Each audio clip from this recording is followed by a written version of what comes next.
Quick Q&A. Do you want to be promoted faster? Do you want people to actually listen when you talk? Or do you want your ideas to stick? Then this video is for you, because today we're going to have a look at one mistake that people are doing that is silently wrecking careers. And we have a look, of course, how to fix it so that it will help you to really jumpstart your career, because you might be doing it without even knowing it. So let's have a look what it's about and start with question number 1. Because is it because of bad grammar?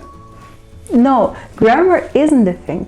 The point that really can wreck careers is unclarity. Because if you ramble on for hours without saying anything essential, people might not understand you or might even ignore or not trust you. Let me give you one simple example. If you're in a meeting and you start doing some grammar mistakes while you talk, your boss might think, okay, I can still understand the most important points. But if you keep on rambling for hours and you're very unclear, you go right, you go left, you go right, you go left, left, left, left, right, it's difficult for your listener to really understand what you want to say if in the end you just want to go straight. So remember, clarity is one important part. But let's have a look at also, is it the next question? Is it stage fright? No, not really. Because you can be nervous, yet still succeed. Take any TED Talk or TEDx talker. They might be nervous beforehand, but they're well prepared and they succeed with their speech. But the point that can really be a problem is if you ramble and over-explain with too much detail, so that while you talk, you add so much fluff. And for the person listening to you, they might just think about, what is he aiming at? What is he trying to tell me? So when you want to say there's one technical problem, instead of mentioning the problem, you talk about the weather in the meantime, then you talk about this colleague who just met in the kitchen, and then also that this morning was a bit difficult to get to the office. While you say that, you also add some fancy words so that it sounds more intelligent, and you can imagine that your listener might have his eyes open, looks at you, but maybe in his mind, he's having a lot of question marks like, what is he trying to tell me? Let's look at the answer. What is the mistake? The problem is if we are unclear, if we ramble, we use a lot of special words, a lot of jargon, and of course we add a lot of word salad, like a lot of random words inside just to sound cool and to have a lot of quantity while talking.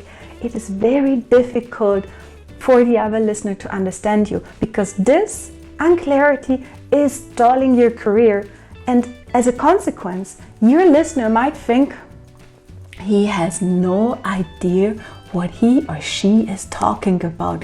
Why should I listen anymore? Let me just think about answering my email, or let me just think about the nice dinner I'm going to have tonight. Clear communicators, they get promoted if they are able to digest a very complex topic in a very simple way so that everybody in the room can understand that. So clear communication is the key ingredient for you to really lead your colleagues. Then, for example, if you're able to do all of this, your boss might even ask you, oh, can you please handle this topic for me?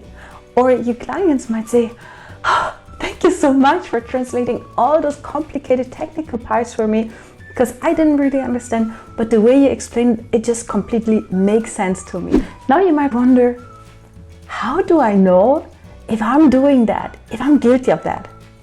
The answer is simple. You can just test yourself. So what you do is you have one topic and you explain your idea within 30 seconds. You can imagine, for example, you have the great opportunity to talk to your CEO in the elevator, you meet him, and you really want to pitch your one idea. Can you do this within 30 seconds? If he, or maybe your grandma or a 5-year-old will not understand, you're not succeeding. So then you might think about a different strategy to fix it. So what's the fix? Because you want to have actively listening people. Nobody dozing off while you talk. No, you don't want that. You want people to listen to you, and in their mind they're eating popcorn because they want to know what's happening next. So there's a 3-step formula. You cut the fluff. You remove everything that is not necessary. Just remove it and stay clear. The next part is number 2. Use simple words. Simple. The simpler, the better. because great leaders are able to digest complicated stuff into very simple messages so that everybody can understand and clearly follow. Especially if you're working in an international environment, because people might have different understandings of the language, different knowledge levels.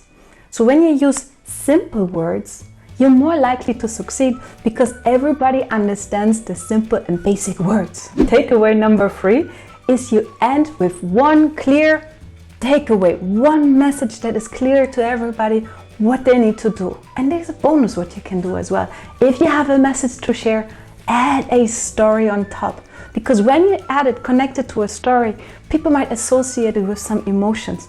And it's stories that really move people, that really encourages people to go the extra mile. It's not like when you were a kid and you hear all those stories. No, but you just think about what kind of context you can put to your message so that people can associate it with. You can use metaphor. You can explain what happened to a colleague, for example, in order to make sure that we really hit that one goal. For example, when you review the latest results and you really succeed and make that sales goal, think about what could be the story to tell behind it. Like, what's the one lesson that people have learned in order to hit that sales goal?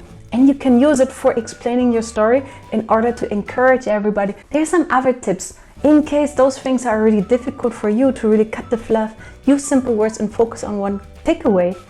You could also imagine that instead of talking to a large audience or to talking to your CEO, think about you talking to somebody you care, somebody who you love, who you really have a close connection to, because this helps you just to remove all the pressure. For example, you could think as if you're talking to a 5-year-old. It doesn't mean you say, go, you need to do this and that, and la la la. No, you just think about how can a 5-year-old understand me so that this 5-year-old really understands and knows what needs to be done. Also, one thing I like to do is, let's say you're in a meeting and you talk to somebody and you try to explain it as simple as possible, but you cannot reach that person. You just ask yourself, how can I help this person? How can I help this person? As you continue in the meeting, you might get some ideas here and there as to what's the most important thing for that person, and you can target your message accordingly. And this can help you really to cut out all the fluff, because you just focus on helping that person, not in terms of having the best impression. You just want to help.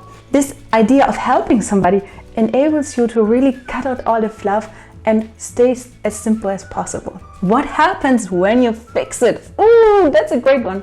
Because once you start fixing it, you will see people coming to you and say exactly what we said before. They will tell you, thank you so much. You helped me understand that complicated matter. It was just so much information for me. But the way you explained it, I know exactly now what I need to do. Thank you so much. And you will see in the end result that things get done. And the good thing is, on top, your boss will come later to you and say, well done, you are leadership material. That's good, keep it up. I want to see more of that. Doesn't that sound amazing? Now you know the #1 communication mistake that people could do, and now you know also how to fix it. Here is the danger. If you don't do it, you might remain at the current level. But once you start trying it out, you will see changes happening to you from day one. So stay tuned for more tips to really fast track your career. And of course, let me know in the comments which point you found the most interesting. I look forward to hearing from you. Bye!